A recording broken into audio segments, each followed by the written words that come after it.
Hello दोस्तों, मेरा नाम है शिवा और आप देख रहे हैं रिवाज हूँ। कल हम लोग डिस्कस कर रहे थे व्यंजन के बारे में। व्यंजन में हम लोगों ने कई चीज़ें पढ़ी थी। आज उसके आगे हम लोग कुछ पॉइंट है इंपॉर्टेंट, वो आज डिस्कस करेंगे। ठीक है, तो शुरू करते हैं व्यंजन में। तो व्यंजन में हम लोग कुछ पॉइंट रहेगा। तो पहला पॉइंट क्या था हमारा? नासिक व्यंजन। ठीक है, नासिक व्यंजन है। नासिक व्यंजन क्या है? पहला पॉइंट नासिक व्यंजन। अच्छा, नासिक व्यंजन होते हैं कौन से, क्या कहलाते हैं? मतलब इनका प्रोनाउंसिएशन जो होता है वो नाक से किया जाता है, इसीलिए इन्हें नासिक व्यंजन कहा जाता है। किस कहाँ से होता है प्रोनाउंसिएशन? नाक से बोले जाते हैं। ठीक है, तो अच्छा कौन कौन से होते हैं? जो हमारा वर्ग पढ़े थे ना, का वर्ग, चा वर्ग, टा वर्ग, ता वर्ग और पा वर्ग। ठीक है, ये वर्ग है। ठीक है, इनमें कितने अक्षर होते हैं? एक वर्ग में 5 अक्षर होते हैं। इनका अंतिम अक्षर क्या है? अंगा, इया, अड़ा, ना, म। ठीक है, तो ये पांचों जो अक्षर हैं वो क्या कहलाते हैं? वही हमारे नासिक व्यंजन कहलाते हैं, क्योंकि इनका नाक से हमारा क्या होता है? प्रोनाउंसिएशन होता है। तो अंग, इया, अड़ा, ना और म। ठीक है, ये हमारे कितने? 5 अक्षर हो गए। इनकी संख्या 5 होती है और ये अंगा, अड़ा, इया और नामा है, और इनका प्रोनाउंसिएशन नाक से होता है। ठीक है, मोस्टली। ठीक है, चलिए नासिक समझ आ गया। नेक्स्ट पॉइंट क्या है? नेक्स्ट पॉइंट हमारा है संयुक्त व्यंजन। संयुक्त व्यंजन बाद में पढ़ते हैं, पहले हम लोग पढ़ते हैं अंतस्थ व्यंजन। अंतस्थ व्यंजन। अच्छा, अंतस्थ व्यंजन क्या होते हैं वो देख लेते हैं। इनकी संख्या हम लोगों ने कल पढ़ी थी पिछली क्लास में, 4 होती है। ठीक है, कौन कौन से होते हैं अंतस्थ? या, रा, ला, व। ठीक है, ये 4 हमारे अच्छे वर्ड होते हैं, ये कहलाते हैं अंतस्थ व्यंजन। अच्छा, इनको अंतस्थ व्यंजन क्यों कहते हैं? क्योंकि इनका जो उच्चारण होता है वो उच्चारण क्या होता है? स्वर और व्यंजन के मध्य होता है, मध्य होता है। ठीक है, स्वर और व्यंजन के क्या होता है? मध्य होता है, इसलिए इसे अंतस्थ व्यंजन कहा जाता है। स्वर और व्यंजन के मध्य मतलब इनका उच्चारण अगर हम करें य, र, ल, व, ल, व, तो इनका प्रोनाउंसिएशन जो हो रहा है वो क्या हो रहा है? बहुत हल्का सा टच हो रहा है, हमारा मूवमेंट होता है जीभ का। ठीक है, यह करेंगे र, ल, व, ल। ठीक है, तो जो हमारा टच होता है हल्का होता है, ल या व बोले या र बोले या बोले, तो इनका क्या हो रहा है? स्वर और व्यंजन के मध्य में। ठीक है, समझ आया? कुछ नहीं आया तो आगे देखेंगे, अभी समझ आ जाएगा। जैसे अगर हम बात करें स्वर में क्या होता है? हमारे स्वतंत्र रूप से उच्चारण होता है अ, ई, उ। तो उसमें हमारे क्या होते हैं? जो जीभ के पार्ट है बहुत कम, या कहेंगे कम यूज होता है, या कहेंगे ना के बराबर मान लेते हैं। ठीक है, या हल्का सा माइनर यूज होता है। तो यहाँ पर भी जो या, र, ल, व करते हैं तो उसमें भी यूज बहुत कम होता है। और ये क्या है? व्यंजन है, इसलिए क्या ना, तो ये तो व्यंजन और स्वर के मध्य उच्चारण किए जाते हैं। आगे क्या है? इसी में एक पॉइंट और है कि या और व क्या है? ये दोनों अर्ध स्वर हैं। ठीक है, अर्ध स्वर हैं। अर्ध स्वर क्यों है? क्योंकि उनका उच्चारण स्वर की तरह किया जाता है, और ये आधे रूप से मतलब हल्के से इनमें टच रहता है, हल्का सा माइनर टच रहता है, इसलिए इनको अर्ध स्वर कहा जाता है। क्योंकि स्वर क्या हो? स्वतंत्र रूप से उच्चारण होते हैं। क्लियर है? और जबकि व्यंजन में क्या होता है? स्वरों की सहायता ली जाती है। तो इनको प्रोनाउंस करने के लिए स्वरों की सहायता ली जाती है, लेकिन ये स्वर की तरह भी प्रोनाउंस होते हैं, मतलब माइनर सा ही टच रहता है जीभ का। क्लियर है? आई होप समझ आया होगा। नेक्स्ट पॉइंट है हमारा, आपने पढ़ा होगा अंग और आह। ठीक है, अंग और आह, अयोग वाह, इन्हें क्या कहते हैं? अयोग वाह, अयोग वाह। ये एक्चुअली में स्वर में आते हैं, बट मैंने इसमें इसलिए इंक्लूड किया क्योंकि ये आपको अच्छे से समझ आ जाए। जैसे अंग और आह, इनका हमने क्या पढ़ा है? इनका हमने पढ़ा है कि ये जो प्रोनाउंस किए जाते हैं ये स्वर की तरह प्रोनाउंस, ये व्यंजन की तरह स्वतंत्र प्रोनाउंस नहीं होते हैं। ठीक है, इनको प्रोनाउंस करने के लिए स्वर की सहायता ली जाती है। और ठीक है, तो ये क्या आ गए? तो इनको व्यंजन में आना चाहिए था, लेकिन ये स्वर की तरह स्वतंत्र रूप से प्रयोग किए जाते हैं, मतलब स्वर की तरह मात्राओं के रूप में प्रयोग किए जाते हैं। स्वर की तरह, ठीक है, स्वर की तरह यू प्रयोग किए जाते हैं। ठीक है, प्रयोग किए जाते हैं, किए जाते हैं।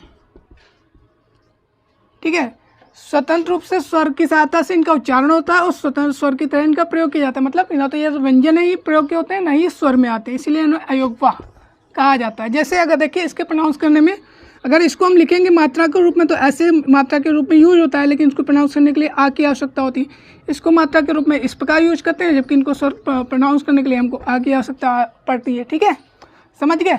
तो ये स्वर की सहायता प्रोनाउंस होते हैं और स्वर की तरह मात्राओं के रूप में प्रयोग किए जाते हैं। ठीक है, तो इसीलिए इन्हें अयोगवा कहा जाता है। उसी प्रकार ये अर्धस्वर हैं, मतलब जो स्वर ना तो पूर्ण रूप से स्वर है ना ही पूर्ण रूप से व्यंजन है। ठीक है, समझ आया। चलिए एक ये पॉइंट हो गया। नेक्स्ट पॉइंट देख लेते हैं। नेक्स्ट पॉइंट क्या कहता है, हमारा नासिक है अंतस्थ हो गया। उसके बाद हम पढ़ेंगे ऊष्म। नेक्स्ट पॉइंट है ऊष्म व्यंजन। ठीक है, क्या है बच्चों, ऊष्म व्यंजन।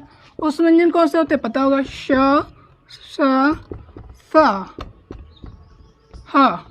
ठीक है, अच्छा ऊष्म व्यंजन क्यों कहते हैं, क्योंकि इनका जब हम उच्चारण करते हैं, क्या कर रहे हैं, उच्चारण प्रोनाउंस कर रहे हैं, तो जो हमारा वायु होता है, वायु निकलती है ना फेफड़ों से, वो कहाँ से होती है, अंग से टकराते हुए रगड़ खाते हुए बाहर निकलती है, इसीलिए इसे ऊष्म व्यंजन कहते हैं। ऊष्म व्यंजन क्या कहते हैं, ऊष्म, क्योंकि यहाँ से जो हवा होती है वो गर्म होकर बाहर निकलती है, उस ऊष्म कारण। ठीक है, इसीलिए ऊष्म नाम दे दिया गया।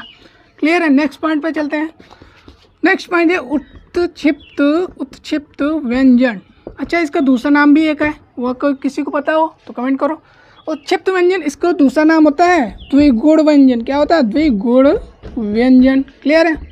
अच्छा, द्विगुण व्यंजन कौन से होते हैं, इनकी संख्या की बात करें तो दो होती है। कौन कौन से, एक ये अड़ा और ये अढ़ा। अच्छा, हमने इसको दूसरे से प्रोनाउंस किया, इसको अड़ा बोला, इसको अढ़ा बोला। ठीक है, अच्छा प्रोनाउंस में अलग अलग क्यों कर रहा हूँ, अब क्या आप कहेंगे कि ये दोनों एक ही होते हैं। तो देखो एक चीज़ इसमें समझ लेते हैं। ठीक है, उत्क्षिप्त व्यंजन द्विगुण व्यंजन मैं यहाँ से मिटा दे रहा हूँ, ऊपर से देखते हैं। ठीक है, चलिए तब तक मैं आप कुछ अच्छा सा कमेंट करके बताऊँ। जैसे देखो ये हमारा अड़ा लिखा है, सॉरी नीचे अड़ा लिखा है, ये अढ़ा। ठीक है, अच्छा मैंने अढ़ा क्यों कहा है और इसको अड़ा क्यों कहा है, इसमें लास्ट में हा प्रोनाउंस कर रहा हूँ जबकि इसमें नहीं कर रहा हूँ। ठीक है, क्यों, देखो जैसे मैं एग्जांपल दिखा दूँ। ये लिखा पढ़ाई, ये लड़ाई। क्या लिखा है, ये लिखा लड़ाई, ये लिखा पढ़ाई। अब यहाँ पे पढ़ाई, तो यहाँ पे देखो हा प्रोनाउंस हो रहा है ना, पढ़ाई। ठीक है, लड़ाई इसमें हा प्रोनाउंस नहीं हो रहा है, तो यहाँ पे पढ़ाई, पढ़ाई। ठीक है, पढ़ाई प्रोनाउंस करके देखेंगे, पढ़ाई। ठीक है, इसीलिए इसमें हड़ा अड़ा बोला था, अड़ा। ठीक है, इसमें अड़ा, इसमें केवल अड़ा होता है, इसमें अड़ा। ठीक है, साथ में हा रहता है, हलंत के साथ समझ लो। ठीक है, सब पढ़ाई, लड़ाई, लड़ाई, पढ़ाई। क्लियर है, इसीलिए इसे अड़ा बोलते हैं। ठीक है, मतलब अड़ा। ठीक, जल्दी बोले, अड़ा, हा के साथ हलन लगा, अड़ा और अढ़ा। क्लियर है, आई होप समझ आया होगा डिफरेंस। चलिए नेक्स्ट पे चलते हैं। नेक्स्ट क्या है हमारा, एक और छोटा सा पॉइंट है, इसको देख लेते हैं, कवर कर लेते हैं, खत्म। ठीक है, तो ये हमारा व्यंजन खत्म हो जाएगा यहाँ से। तो लास्ट पॉइंट है हमारा संयुक्त व्यंजन। ठीक है, संयुक्त, एक सेकंड गलत लिख गया, संयुक्त व्यंजन। ठीक है, संयुक्त व्यंजन।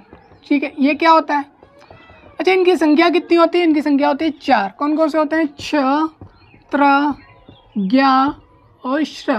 ठीक है, चलिए देखते हैं इनको संयुक्त व्यंजन क्यों कहते हैं, क्योंकि इनका जो ये जो हमारे व्यंजन बने वो भिन्न भिन्न प्रकार के स्वर व्यंजनों को मिला के बना है। ठीक है, जो जब दो भिन्न भिन्न प्रकार से व्यंजन जुड़ते हैं तब एक नया व्यंजन बने, उसे संयुक्त व्यंजन कहेंगे या कहते हैं। ठीक है, अब देखिए छ, त्र, ज्ञा और श्र।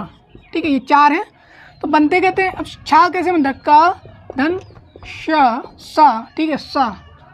त्रा में त धन र, ज्ञा में ज्या, सॉरी जा प्लस जा प्लस इया। ठीक है, श्र में शा प्लस र।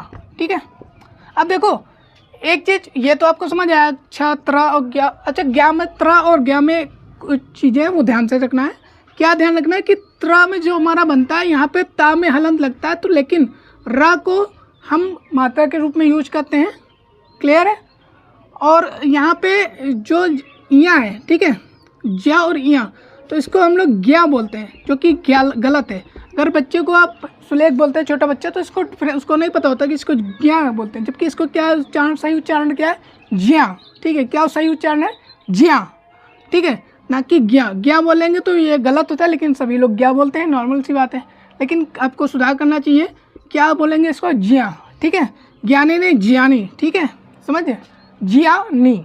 ठीक है, ज्ञानी की जगह होना चाहिए। चलिए देखते हैं अब क्या देखना था उसमें, ठीक है, समझ आया। तो ये ज्ञा क्या नहीं होता, जबकि इसको जिया सही से बोलना चाहिए। तो नेक्स्ट टाइम आप बच्चों को ये चीज़ सिखाएंगे ताकि वो आगे चल कर मिस्टेक्स ना करें, है ना। तो ज्ञा समझ आ गया, क्लियर है। तो ये हमारे संयुक्त व्यंजन थे, आई होप समझ आया होगा। तो हम लोगों ने कवर कर लिया है आज कौन सा टॉपिक, पूरा कंप्लीट कर लिया है व्यंजन पार्ट, ठीक है। अब हम पढ़ेंगे नेक्स्ट टॉपिक हमारा शब्द। तो नेक्स्ट वीडियो में मिलते हैं, तब तक के लिए रखिए अपना ख्याल, धन्यवाद।